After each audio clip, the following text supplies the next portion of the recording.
नमस्कार, मैं डॉक्टर प्रमोद नागर, कार्डियक सर्जन। आज आपसे बात करने वाला हूँ हाइड्रेशन के ऊपर। जब हम हाइड्रेशन वर्ड सुनते हैं, तो सबसे पहले हमारे दिमाग में जो चीज़ आती है, वो ये है कि हमें अधिक से अधिक पानी पीना चाहिए। हम जितना पानी पिएँगे, उतना स्वस्थ रहेंगे। लेकिन क्या अधिक पानी पीना हमारे बॉडी को वाक़ई हाइड्रेट करता है? या जो हमारी बॉडी की रिक्वायरमेंट है पानी को लेकर के, उसे पूरा कर पाता है? इसे समझाने के लिए doctor Peter Agre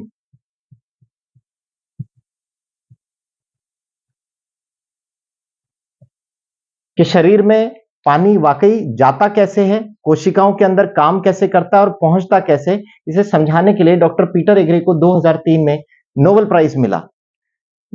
doctor Peter Agre का कहना है कि हमारे जो सेल हैं, हमारी जो कोशिका हैं, इनके सरफेस पे एक्वापोरिन्स या स्पेशल प्रोटीन्स होते हैं और ये माध्यम बनते हैं हमारे शरीर में पानी को ले जाने के।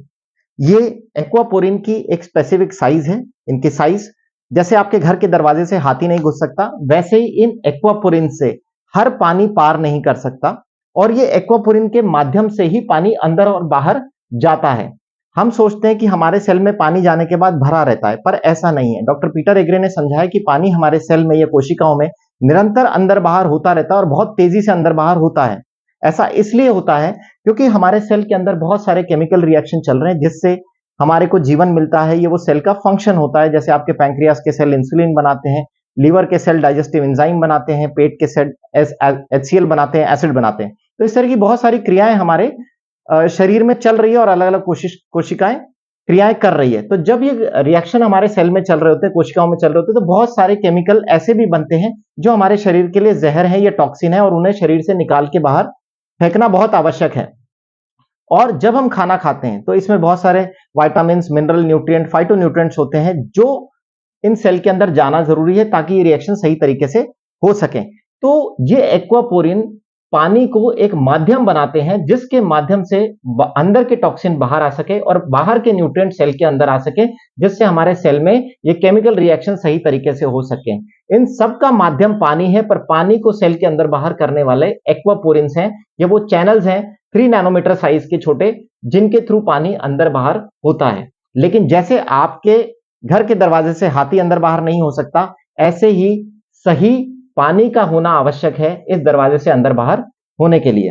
तो इन्होंने एक और प्रॉपर्टी बताई कि पानी की माइक्रो क्लस्टर स्ट्रक्चर होना आवश्यक है अगर पानी अंदर बाहर सही तरीके से मूव कर सके। तो ये माइक्रो क्लस्टर है क्या? वास्तव में जो पानी नेचर में बह रहा है, चाहे वो झरनों में, नदी में, हमारे गंगोत्री के उद्गम पे, ये बहते हुए पानी के अंदर पानी का एक स्ट्रक्चर होता है। ये 5 से 6 मॉलिक्यूल्स का पानी होता है। इसका हेक्सागोनल स्ट्रक्चर होता है। लेकिन जैसे ही हम पानी को रोकते हैं, चाहे बांध बना के, चाहे टंकी में भर के, चाहे हमारे घर के नीचे टैंकर के अंदर, पानी रुकने की वजह से भारी हो जाता है। ये इसके मॉलिक्यूल्स एक दूसरे में चिपकने लग जाते हैं और ये 25 से 26 मॉलिक्यूल का हो जाता है। ये यूं मान के चलिए इसकी साइज बढ़ जाती है। एक माइक्रो क्लस्टर्ड पानी, ये छोटे आकार का सही स्ट्रक्चर का पानी इस चैनल से बहुत आराम से अंदर बाहर हो सकता है। लेकिन मोटा पानी या अनस्ट्रक्चर्ड वाटर जिसे हम कह सकते हैं, अनस्ट्रक्चर्ड वाटर इस एक्वापोरिन के माध्यम से इजीली अंदर बाहर नहीं हो सकता, जिसकी वजह से आपका सेल डिहाइड्रेट हो जाता है या यूं कहे उसका हाइड्रेशन सही नहीं हो पाता। तो आपकी कोशिकाओं का सही हाइड्रेशन मेंटेन करने के लिए ये एक्वापोरिन चैनल्स के थ्रू स्ट्रक्चर्ड वाटर का सही क्वांटिटी में जाना जरूरी है। तो मैं समझाता हूं आपको फर्क स्ट्रक्चर्ड और नॉन स्ट्रक्चर्ड वाटर में क्या है। इसके लिए मैं समझाने के लिए मैं ग्रीन टी लूंगा। ग्रीन टी को अगर हम समझें तो ग्रीन टी एक बैग है। ये जो बैग है, ये सेल्यूलोज का बैग है। सेल्यूलोज एक तरीके से मान सकते हैं हमारे सेल का स्ट्रक्चर है, हमारी कोशिकाओं का एक स्ट्रक्चर है और इसके अंदर ये चाय पत्ती भरी हुई है। ये चाय पत्ती के अंदर अर्क है। कोई भी पानी अगर स्ट्रक्चर्ड है तो वो इसके अंदर आसानी से जा पाएगा और बाहर निकल पाएगा। जब हम ग्रीन टी बनाते तो हम ठंडे पानी में कभी भी ग्रीन टी नहीं बनाते, हम इस ग्रीन टी को गर्म पानी में बनाते हैं। वो ऐसा इसलिए, जब पानी गर्म होता है, भाप के रूप में कन्वर्ट होता है, तो वो पतला हो जाता है या स्ट्रक्चर्ड हो जाता है, जिसकी वजह से वो आराम से इन कोशिकाओं में जा पाता है। तो ये चीज समझाने के लिए मैंने एक गिलास लिया है। इसके अंदर मेरे घर का नॉर्मल पानी है, RO का पानी है, ये यूं कहे डायरेक्ट टैप वाटर की सप्लाई है। मैं इसके अंदर ये पाउच आपको डुबो करके दिखाता हूं। आप देख रहे हैं कि इसमें ग्रीन टी नहीं बन पा रही है। ये नहीं बनने का कारण ये है कि ये पानी जो है अनस्ट्रक्चर्ड पानी है। सबसे पहले इसे सरकारी बांध में रोका गया, फिर इसे सरकारी टंकियों में रोका गया, फिर मेरे पानी की टंकी में ही रुका और ये पानी अनस्ट्रक्चर्ड होने की वजह से इस सेल्यूलोज के अंदर नहीं जा सका पाउच के अंदर और इसका एक्सट्रैक्ट नहीं निकाल सका। अब मैं आपको एक दिखाता हूं स्ट्रक्चर्ड वाटर। इस कप में मैंने लिया है स्ट्रक्चर्ड वाटर और मैं अब इस बैग को इसमें डिप कर देता हूं। आप देख रहे हैं कि कितनी आसानी से ग्रीन टी बन गई है।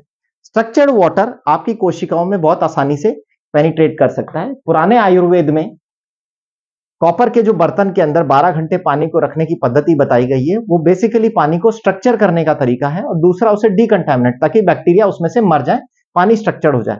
लेकिन तांबे के बर्तन में रखा हुआ पानी भी तभी स्ट्रक्चर्ड हो सकता है जब उसे प्रकृति में से आपने बहते हुए पानी को लिया है, जहां मनुष्य ने कोई बांध बना के पानी को नहीं रोका हो। तो अगर आप गंगोत्री के पानी को तांबे के बर्तन में रखते हैं तो पानी वाकई स्ट्रक्चर्ड हो जाएगा।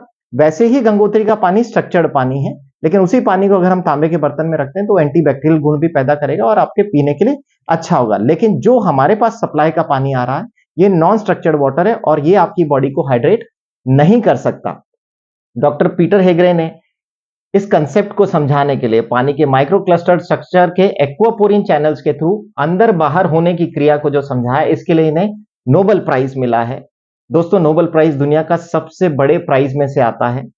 हम धन्य हैं ये सोच के कि ऐसे डॉक्टर्स अवेलेबल हैं दुनिया के अंदर जिन्होंने वाकई चीजों को समझाया और हम तक पहुंचाने का कष्ट उठाया है।